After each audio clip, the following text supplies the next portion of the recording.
There's a battle going on inside every athlete's head.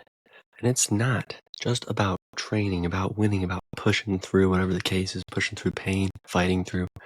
It's about the vision.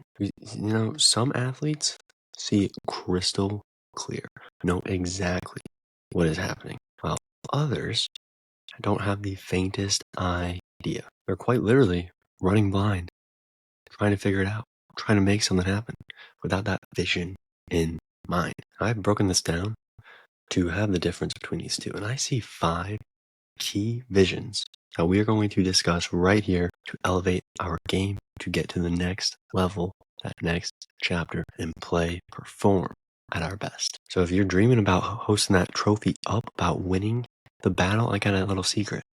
Even if we're lacking in one of these, I highly doubt we're going to be able to boom bust that battle and raise that trophy up. We need to study these. We need to use these. We need to have our vision to the peak that we can, so we can level up our game.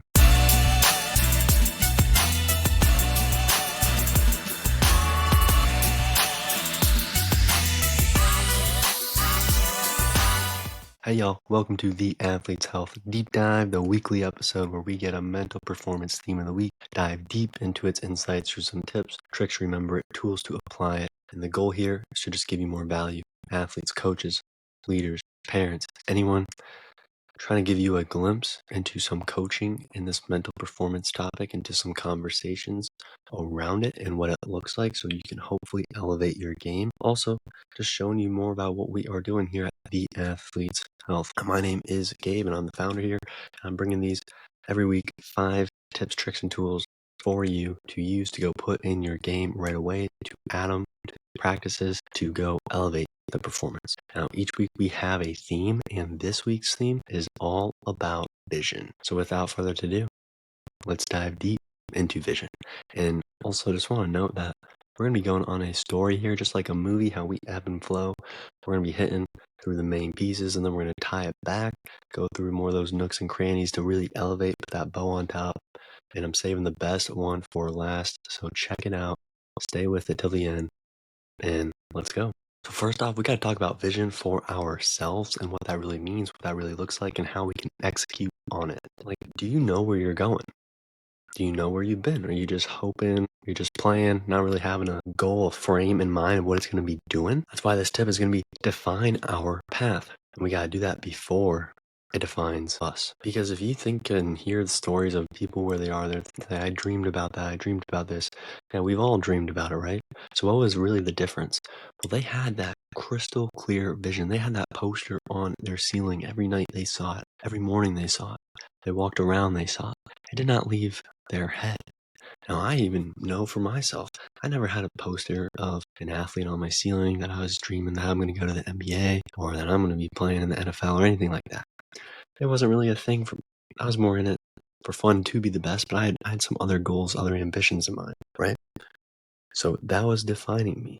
But if we don't have a defined head of where we're going to go, we're not really going to get there. We're not going to know where we're going. We're just going to be going around aimlessly, like SpongeBob walking in circles for however long he does in that episode. So we need to make sure we're using this trick of a mirror mapping. Now this has 2 parts to it, right? A mirror, we see ourselves, and a map shows us where to go.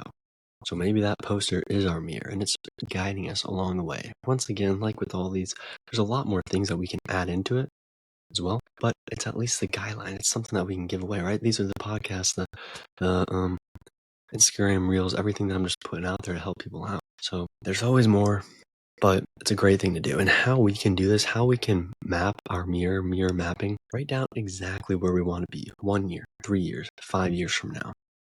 We have to define this out.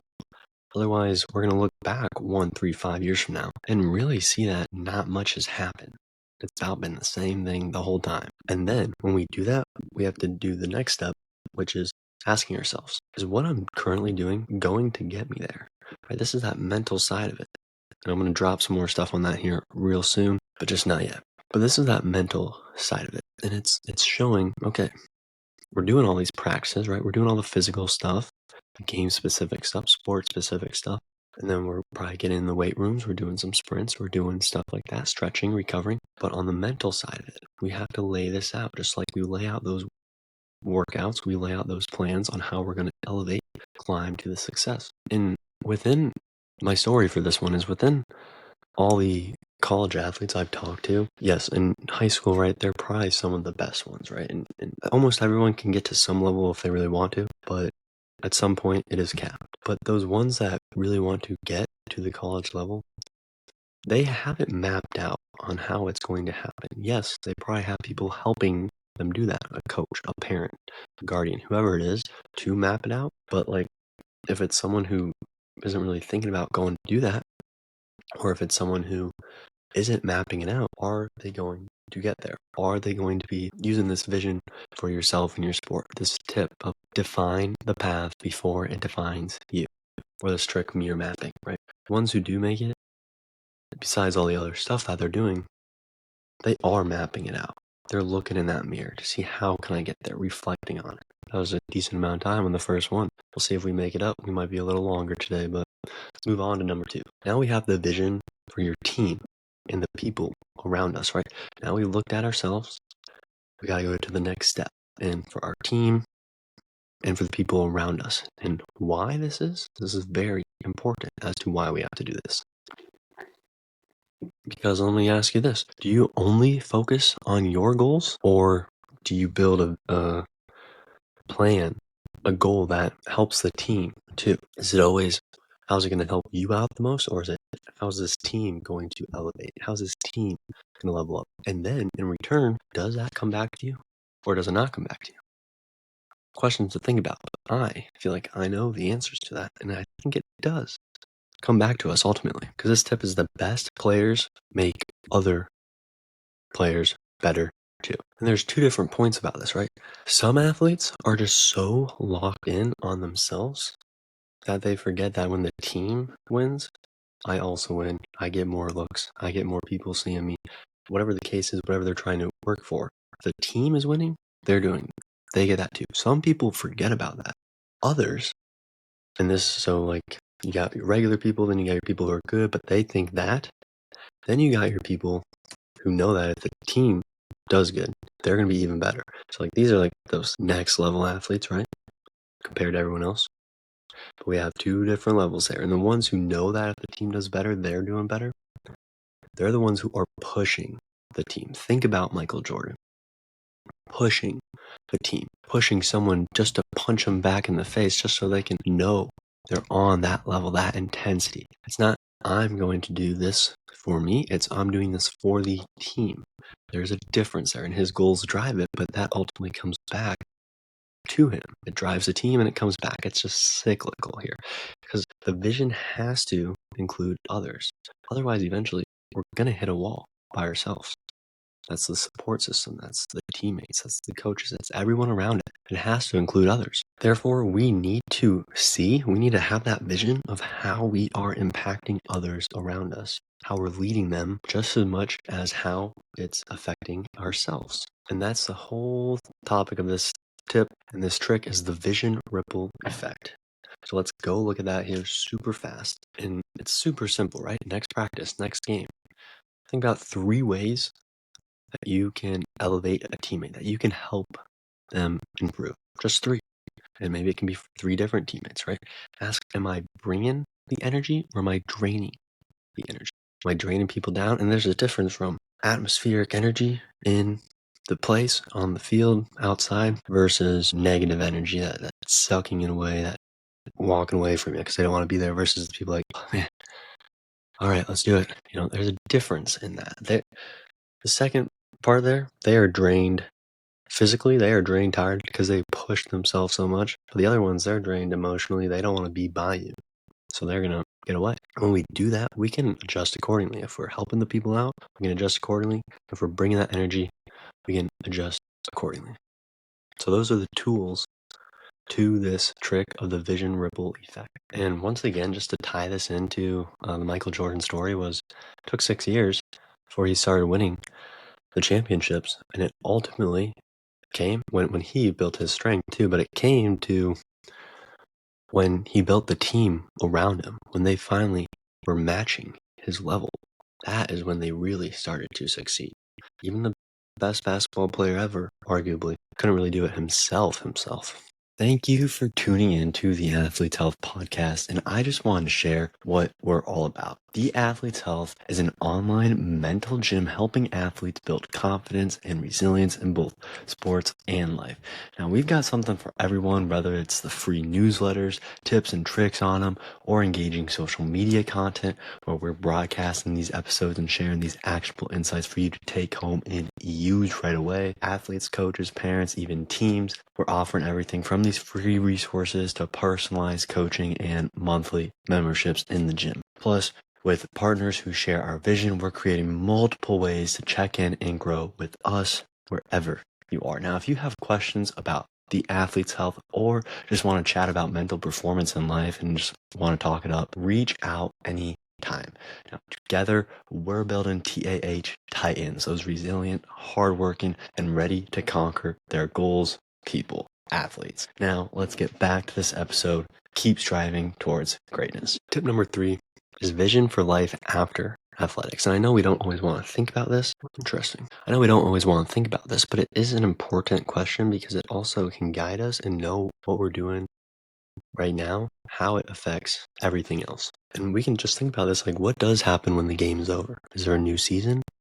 Is there a vision for what's coming next? Are we thinking about it? Or are we smacked in the wall, right? If there's no vision, if those eyes are closed and you're walking, eventually you're going to run into a tree, run into a wall, run into a building.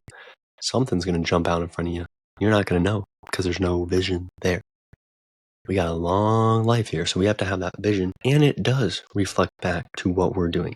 I guarantee you, it'll change the way we study the film, it'll change the way we study the plays, the way we communicate with people, the way we're pushing ourselves. It all comes back to it. So don't wait till it's over to start seeing what is next. Do it at the same time. And it's not like, oh, I'm going to balance my sport and what I'm going to be doing next. It's not like I'm going to take some of the energy out from that. No, it's just sprinkle a little bit on top. So put the full effort that you want to put into that game, but sprinkle a little bit more on top of what else it's going to be, what else we're going to be doing with it. And another way to think about this is every plane is eventually going to land. Every athlete is eventually going to retire. So are you going to smooth sail into it and hit that landing super successfully and walk out strutting your stuff like McGregor? Or is that plane going to crash? Are the wheels not going to know how to come out? Are we not even going to know to put the wheels out? Two different ways to think about this. Therefore, if we give ourselves a vision beyond just the game, beyond just what we're doing, beyond being more than just blank player, track player, or that doesn't work, but soccer player, basketball player, baseball player, put ourselves in something beyond that, it's ultimately going to come back and help that vision. Even if right now we are a basketball player, I'm also pretty successful human. I'm pretty good, whatever the case is, whatever we're saying here. So that's why this trick is beyond the ball blueprint. And we got to think about 3 skills we're developing outside of the game, or 3 skills that the game is helping us develop, right? It does not have to be totally outside if we can learn how those skills build into other stuff. And once again, maybe we don't want to think about that right now, but we do have to understand that eventually the plan needs to land and think about all the time we put into the sport to be so good at it. If we're that good, we're probably pretty competitive. We want to be competitive in the other stuff we're doing too. So we have to start extracting some of the skills and putting it in other things too. So both, because once we retire from the sport, we don't have to be fully done, right? If you stop playing a sport in high school, like during high school, I bet you still played it in gym, outside, you name it. You weren't done playing it, right? That is why ultimately we can start to see this and build it up. And the other thing that we can do is talk to other people we do look up to, people we watched play when we were kids, reach out to them. If you can find a way to contact them, I bet you someone will reach back to you and you can learn from them, learn what they would like, bring this topic up to them, see what they say. Maybe they will say something totally different than I say, and that's totally okay. That's why I want everyone to go reach out and let me know if something happens. But I'll just put in 2 more stories where Cristiano Ronaldo retired somewhat earlier than people thought he may have. Messi was still playing. But Cristiano Ronaldo said he's done. Now, he may have had more in the tank, but he was already moving on to some of those other life skills that he wanted to do. Or, for instance, in the NBA, the Heat era, Chris Bosh had to retire pretty suddenly due to some health issues. Now, most of us younger people aren't thinking about that, but it's still a possibility. But the sudden retire is something else where if we are building on those other skills, having that vision outside of it is something where it can help us. And that's ultimately why this trick is the beyond the ball blueprint and that tip of don't just wait till it's over to start seeing what's next. For topic number 4, we're going to go back now and plug in some holes of our actual game, of our actual athletics to make them even better and how vision can do that. So we got the vision of what ifs. Now, I really like this one because it's like, what happens if things don't go as planned? What's the vision for that? Do we have a vision for that? And how are we going to adapt to that? Because it's also just like, what are the other visions? What are the other options? What are the other things that can happen? And I know we don't want to have a plan B, right? But it's not a plan B. It's a prep plan, right? It's when we have a play and we have the main part on the play, but then we have the subtle extension if that part needs to flag out and go to something else. And then we have the option C from that play if that needs to flag out and go to something else. And on and on and on, and that can go. And that is ultimately the same as our vision here and what we're looking at, what we are using. So we got this tip of preparing for chaos before it hits. And I'm talking about injuries, setbacks, slumps, right? Full on success is not guaranteed, actually. What I just listed off of injuries, setbacks, slumps, at some way, shape, or form, that is guaranteed because we are not going to be a perfect 100 in our whole career, in our whole life. We know those are going to come, but we can know that we can also handle them because those who don't, they get rocked, they get hit, they're done for, right? Therefore, we need to make sure we also have that vision that can help us fully adjust to keep us from falling apart when we do get some stuff thrown at us, trying to take us down, some of those quote unquote wrong things that happen. This trick is the pivot plan. And what we are going to do, contrary to some evidence, is we are going to have a plan B for every major goal. What if this does not go perfectly? And I don't mean a plan B, like that's just what we're falling back to.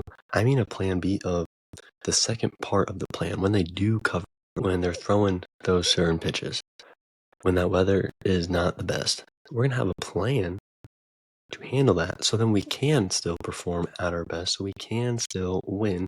Technical difficulties, but I do believe we're back. So just to reiterate, in case I missed any, we have to be ready for some of that process to have mistakes, to mess up. And that has to be part of the game plan. And I'll conclude this with just thinking back to a couple. Nick Foles was not the starting quarterback, was he? But Carson Wentz got injured, and he had to step up for the Super Bowl. And his vision, being prepared, knowing this could be a possibility and I need to be ready to step in as the backup quarterback, led him to that Super Bowl MVP performance. So that is why we're having this trick of the pivot plan for the tip. Prepare for chaos before it hits. And lastly, the last vision topic I have for us is vision for those hardest moments, for those booming battles, the title of this one. And it's when that pressure is on. Does that vision stay strong or does it crumble? Does it crush under that pressure? You got a vision, you got a window, you got a mirror pane, whatever the case is.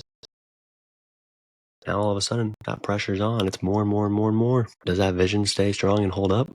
Or does it crumble? I can think about this in so much of the stuff that I do as well. But make sure we break the battle before it breaks us, before it breaks you, before it breaks me. We need to break that battle, plan it out, understand it.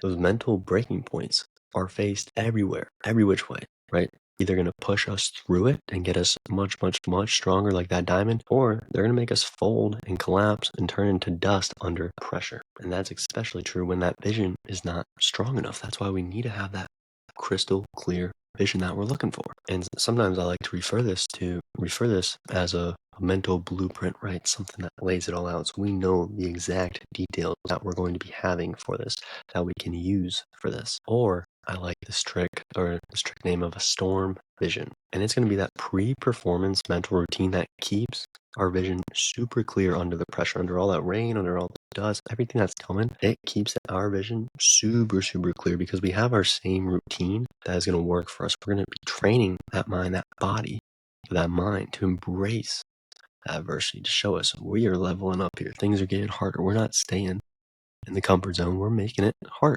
And that is the whole point with this, right?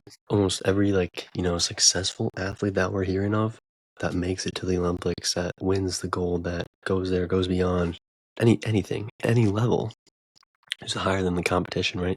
They never lose that vision under the pressure. It keeps getting stronger. Each time that pressure comes, they learn how to keep that vision even stronger.